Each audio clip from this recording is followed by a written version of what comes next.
자, 여러분들과 함께 로마서 1장 8절부터 15절까지의 말씀을 살펴보도록 하겠습니다.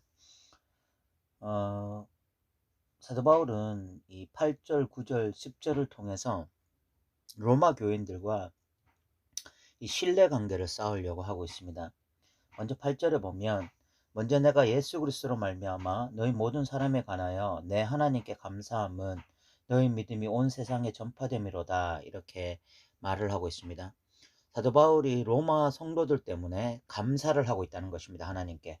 그 이유는 그 로마 교인들의 믿음이 온 세상에 전파되고 있기 때문이다, 이렇게 말을 하고 있습니다. 여기서 로마 교인들의 믿음이 온 세상에 전파된다라고 하는 것은 어떤 의미인가 하면, 이 사람들이 지금 예수를 믿어서 구원받는다라는 그런 상태를 말하는 것이 아니라, 예수를 믿어 구원받은 그 믿음 위에서 계속해서 머물러서 신앙생활하고 있다. 그러니까 구원받는 믿음일 뿐만이 아니라 삶을 지배하는 믿음으로 계속해서 그 믿음 위에서 살아가고 있다. 믿음으로 살아가고 있다. 바로 그 믿음으로 살아가는 것 때문에 온 세상에 이 사람들의 믿음이 전파되는 것이죠. 믿음으로 살기 때문에 다른 사람들에게도 저 사람이 믿음으로 사는구나, 저 사람이 믿음의 사람이구나 라는 것이 전파되고 있다는 것입니다. 그래서 사도 바울은 감사하고 있다는 것입니다. 참 우리가 이 말씀을 보면서 기억해야 될 것이 있습니다. 결국 우리가 어떤 믿음을 가져야 하느냐 하는 것입니다. 그러니까 오늘날 많은 한국교회 성도들은 구원받을 만한 믿음만 가지고 있는 거예요. 실제로 그런 믿음은 구원받지 못하지만 그렇게 인식하고 있는 거죠. 믿으면 구원이다. 그 구원받을 만한 믿음만 있고 삶을 살아내는 믿음이 없어요. 그래서 그 사람들의 어떤 믿음이 다른 사람들에게 전파되지 않습니다. 다른 사람들에게 증거되지 않습니다. 저 사람이 지금 믿음 위에 머물러 있구나, 삶이 지금 믿음 위에 서 있구나 라고 증거되지 않습니다. 그런데 지금 사도 바울은 로마 교인들은 믿음 위에 서 있고 그 믿음이 세상에 전파됨으로 말미암아 감사하고 있다. 우리에게도 이런 믿음이 있어야 될 것입니다. 구원받는 믿음일 뿐만이 아니라 삶을 살아내는 믿음, 삶을 믿음 안에서 살아내는, 말씀 안에서, 진리 안에서 살아내는 믿음, 바로 그 믿음이 우리에게 있어야 될 것입니다. 어쨌든 사도 바울은 이렇게 로마 성도들에게 성도들로 말미암아 감사하고 있다, 이런 고백을 하고, 두 번째 로마 성도들을 향하여 끊임없이 기도하고 있다, 이런 고백도 합니다. 9절에 보면 내가 그의 아들의 복음 안에서 내 심령으로 섬기는 하나님이 나의 증인이 되시거니와 항상 내 기도에 쉬지 않고 너희를 말한다 라고 말을 하고 있습니다. 사도 바울은 지금 로마 교인들을 향해서 쉬지 않고 기도하고 있다 라고 지금 고백하고 있는 것입니다. 로마 교인들을 향해서 감사하고 있고 로마 교인들을 향하여 기도하고 있다. 이것이 어떤 사도 바울의 모습이었고, 세 번째 보면 어떻게 하든지 이제 하나님의 뜻 안에서 너희에게로 나아갈 좋은 길 얻기를 구하노라. 사도 바울은 지금까지 어떤 그 로마로 계속해서 가고자 힘썼습니다.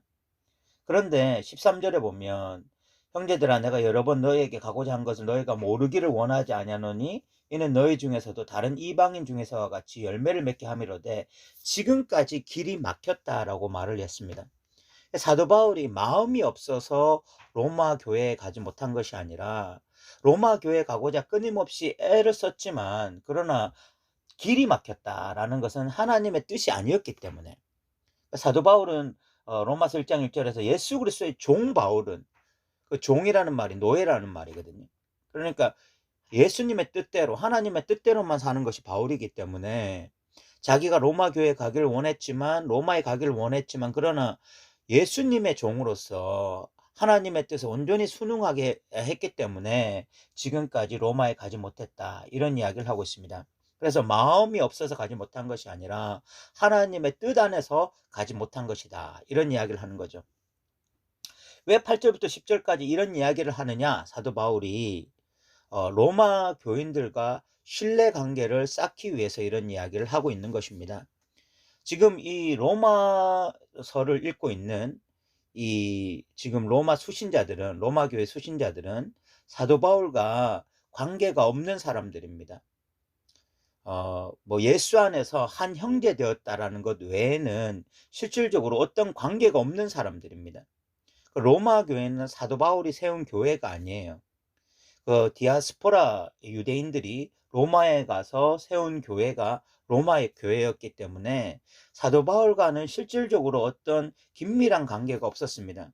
그런 긴밀한 관계가 없는 가운데에 사도 바울이 로마 교인들과 신뢰 관계를 쌓아야 되거든요. 그래서 이 로마 교인들에게 지금 잘하고 있는 부분을 칭찬하고 감사하고, 또 사도 바울은 하나님의 사역자로서, 사도로서, 또 로마 교회를 위해서 간절하게 기도하고, 또 로마 교회를 가기 위해서 끊임없이 노력했지만 그 사도 바울의 마음이 없어서가 아니라 하나님의 뜻 안에서 가지 못하고 있었다. 이런 어떤 자기의 진심을 전함으로써 로마 성도들하고 이제 굉장한 어떤 이 신뢰 관계를 쌓으려고 노력하고 있는 것입니다. 참 훌륭하고 좋은 모습이라는 생각이 듭니다. 목회자가 어떤 높은 위치에서 나 사도니까, 나 다메섹에서 예수님 만났으니까 그냥 무조건 내 말 들어야 된다. 내가 지금까지 했던 사역들 그 결과를 봤지 않느냐라고 하면서 어떤 영적인 우월감, 영적인 교만에 빠져서 아직 한 번도 보지 못한 로마 교인들 철저하게 무시하고 그냥 내 말 들어라, 나를 따르라 막 이렇게 한 것이 아니라 사도 바울이 철저하게 이 로마 교인들을 인정하고 또 그들에게 그들의 사도 바울의 진심을 전함으로써 이렇게 신뢰 관계를 쌓고 있는 모습은 참 훌륭한 어떤 목회자, 사역자의 모습이라고 볼 수가 있겠습니다. 그러면 사도 바울이 왜 로마 교회를 가려고 했느냐? 로마 교회를 그렇게 방문하고 싶어 했느냐? 그 이유가 여기 11절에 보시면 내가 너희 보기를 간절히 원하는 것은 어떤 신령한 은사를 너희에게 나누어 주어 너희를 견고하게 하려 함이니 라고 이야기하고 있습니다. 어떤 신령한 은사를 나누어 주려고 했다. 그래서 너희를 견고하게 하려고 했다. 라고 말을 했는데, 그럼 여기서 어떤 신령한 은사라고 하는 것이 무엇이냐? 그 은사라는 말 자체 때문에 벌써 어떤 이 고정관념을 가지고 있는 사람들은 뭐 방언이나 예언이나 환상이나 이런 것들을 생각하기 쉽지만 은사 중에는요, 가르치는 은사도 있습니다. 그러니까 말씀을 가르쳐 주기 위해서 가려고 한 것이 아닌가 이렇게 볼 수 있는 것이 15절에 보면 그러므로 나는 할 수 있는 대로 로마에 있는 너희에게도 복음 전하기를 원하노라. 그러니까 복음을 전하기를 원한 거죠. 그 은사를 나누어 주려고 했다라는 것은 어떤 동의어가 복음을 전해 주려고 한 것이 아닌가. 그러니까 지금 말씀을 나누기 위해서, 말씀을 가르쳐 주기 위해서 로마로 가려고 한 거죠. 그럼 왜 그렇게 어떤 그 말씀을 가르쳐 주려고 했을까라는 것을 살펴보면 13절에 보면 형제들아 내가 여러 번 너희에게 가고자 한 것은 너희가 모르기를 원하지 않으니 이는 너희 중에서도 다른 이방인 중에서와 같이 열매를 맺게 함이로되. 그 말씀을 나누고자 한 그 가장 중요한 목적이 바로 열매를 맺기 위해서, 복음의 열매를 맺기 위해서 사도 바울이 이렇게 힘쓰고 애쓴 것이죠. 그러면 복음의 열매라는 것이 무엇일까요? 복음의 열매라는 것은 로마서 1장 5절에 보면 믿어 순종하게 하나니, 바르게 믿어서 결국은 순종하는 자리로 나아가는 것이 복음의 열매가 아닐까 이런 생각이 듭니다. 1차적으로 복음의 열매는 예수를 믿지 않는 자들이 예수를 믿게 되는 것이 복음의 열매입니다. 그러나 2차적으로 예수를 믿게 된 자들이 또 복음을 들어야 하는 이유는 결국은 믿어서 순종하는 자리로 나가기 위한 것이죠. 결국은 사도 바울이 로마 교회 성도들에게 가서 결국은 로마 교회 성도들도 믿어서 온전히 순종하는 그런 복음의 열매로 충만한 교회가 되기를 원하는 마음으로 그렇게 로마 교회에 가기를 원한 것입니다. 믿어서 구원받는 것은 필수 사항이라고 생각하지만 믿어서 순종하는 것은 선택 사항이라고 생각하는 오늘날의 그리스도인들이 너무 많이 있습니다. 구원은 필수지만 열매는 선택이다. 이렇게 생각하는 그리스도인들이 너무 많이 있습니다. 그것은 너무나 비성경적인 사고이고 잘못된 복음에 노출되어져서 그런 생각을 하는 것입니다. 마태복음에는 열매로 그들을 알 것이다. 이렇게 말을 했고, 결국은 포도 그 포도원지기가 포도나무를 심는 이유는 열매를 맺기 위한 것이거든요. 우리가 신앙의 열매를 맺어야 되는데 그 신앙의 열매라는 것은 바로 믿어 순종하는 자리로 나아가는 것이죠. 사도 바울은 그것을 위해서 끊임없이 이 로마 교회로 가고자 한 것입니다. 그리고 사도 바울은 이런 말도 합니다. 12절에 보면 이는 곧 내가 너희 가운데서 너희와 나의 믿음으로 말미암아 피차 아니함을 얻으려 합니다. 이렇게 고백을 하고 있습니다. 사도 바울이 가서 일방적으로 복음을 나누어 줄 뿐만이 아니라 그런 어떤 상하 관계고 이런 수직적인 관계를만 꿈꾸는 것이 아니라 사도 바울은 복음을 나눠주는 것은 사도 바울이 나눠주지만 서로의 믿음으로 서로 위로받기를 원하고 서로 안위함을 얻으려 한다라고 말을 하고 있습니다. 이것이 정말 어떤 이 목사와 성도들 간의 바른 관계라는 생각이 듭니다. 그 목사와 성도의 관계는요, 일방적인 관계가 아닙니다. 그냥 목사가 성도들에게 일방적으로 무엇을 나눠주는 관계가 아니라 목사가 성도들에게 말씀을 가르쳐야 하지만 그러나 믿음 부분에 있어서는 서로 안위함을 받는 것입니다. 목사의 믿음으로 말미암아 성도들이 위안을 받고 용기를 얻고 또한 성도들에게 어떤 그 믿음의 행위를 통해서 또한 목사가 어떤 용기와 힘을 얻고 또 위로를 받고 이런 것이 바로 목사와 성도의 바른 관계인 것이죠. 일방적인 관계여서는 안 되는 것입니다. 일방적으로 목사는 뭔가를 주기만 하는 대상이고 성도들은 무엇을 받기만 하는 대상이라는 것은 이것은 정말 또한 비성경적인 어떤 그 구조이고 관계일 수밖에 없는 것이죠. 사도 바울은 어떤 말씀을 전해주길 원하지만 그러나 또한 가서 그 로마 성도들의 믿음을 보고 자기도 위로를 받고 또 자기의 어떤 믿음을 보고 로마 성도들도 위로를 받기를 원하고 있습니다. 그러면서 마지막으로 사도 바울이 어떻게 이렇게 어떤 복음으로 끊임없이 다름질할 수 있었을까? 사도 바울은 정말 이 예수를 만나고 난 다음에 다메섹에서 예수를 만나고 난 다음에 끊임없이 복음으로 다름질하거든요. 사도 바울의 어떤 이런 다름질의 원동력은 무엇이었을까? 라를 한번 생각해 보면 14절에 그 해답이 나와 있습니다. 사도 바울은 이렇게 고백합니다. 헬라인이나 야만인이나 지혜 있는 자나 어리석은 자에게 다 내가 빚진 자라. 그 헬라인이나 야만인이나 라는 말은 그 헬라인이라는 것은 그 당시 그 로마 문화권 안에 있던 사람들이고 그 야만인이라는 것은 로마 문화권 밖에 있는 사람들을 의미하는 것입니다. 그리고 또 지혜 있는 자라는 것은 굉장히 어떤 합리적인 사람들을 의미하는 것이고 그 이성적이고 논리적인 사람들, 그 어리석은 자라는 것은 그런 이성과 논리가 없는 사람들을 의미하는 것입니다. 이렇게 지칭하면은 모든 사람들을 의미하는 것입니다. 로마 영향권 안에 있든지 로마 바깥에 있든지 뭐 배운 사람이든 배우지 못한 사람이든 하여튼 모든 사람들에게 사도 바울이 어떻냐? 빚진 자다. 이것을 복음의 부채의식이라고 말을 합니다.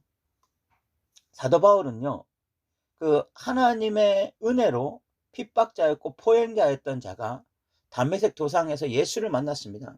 근데 그 예수를 만날 때에 사도 바울이 특별히 그 담메색 도상에서 예수를 만나게 된 그 이유가 이방인을 위한 택한 그릇으로 사도 바울이 예수님을 만나게 된 것입니다. 그러니까 사도 바울 생각에는 나에게 이런 은혜를 베푸신 것은 그 이방인들 때문이다. 그래서 나는 이방인들에게 빚을 졌다. 이런 생각을 하게 된 것이죠. 그리고 진짜 하나님의 은혜를 맛보고 나면 이 진짜 하나님의 은혜로 말미암아 내가 구원받았다라는 이 구원의 감격이 생기고 나면요. 사람들에게 생기는 어떤 그 중요한 감정이 뭐냐면, 이렇게 복음으로 새롭게 변화된 자에게는 복음의 부채의식이 생깁니다. 남들에게는 전하지 않고는 견딜 수 없는 부담감이 생겨요. 예레미야가 그런 말을 하잖아요. 정말 진리를 가슴에 담았고, 그래서 진리를 선포했는데 사람들이 반응을 하지 않습니다. 예레미야의 말을 철저하게 무시합니다. 그때 진리를 담았던 예레미야가 내가 다시는 말씀을 전하지 않겠다 이렇게 선언하고 다짐했을 때 오히려 가슴이 불붙는 것 같아서 견딜 수 없다. 이것이 진리를 담은 자, 진짜 진리를 가진 자의 마땅한 반응입니다. 진짜 진리를 가지면 진리를 전하지 않고는 견딜 수 없는 자리로 가고, 이 진리에 대한 부채의식이 생기면서 남들에게 반드시 이것을 소개해 줘야만 하는 그런 상태가 되는 것입니다.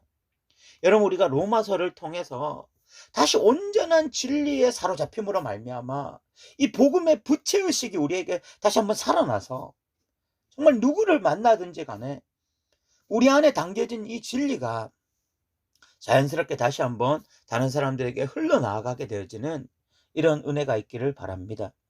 오늘 우리가 8절부터 15절까지를 잠깐 살펴보았습니다.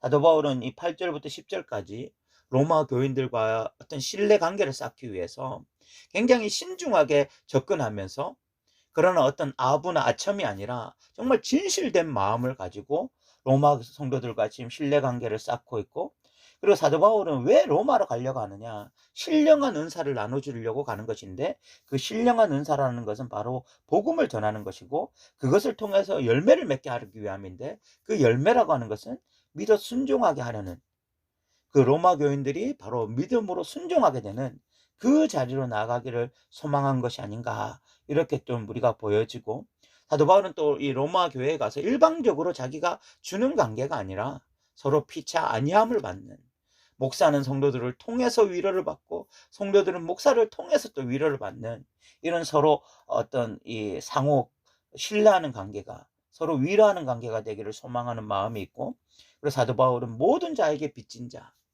진리가 가슴에 담겨 있기 때문에, 은혜로 구원받았기 때문에 다른 사람들에게 빚진 자로서, 이 복음의 빚진 자로 이 부채의식을 가지고 끝까지 다름질할 수 있었다.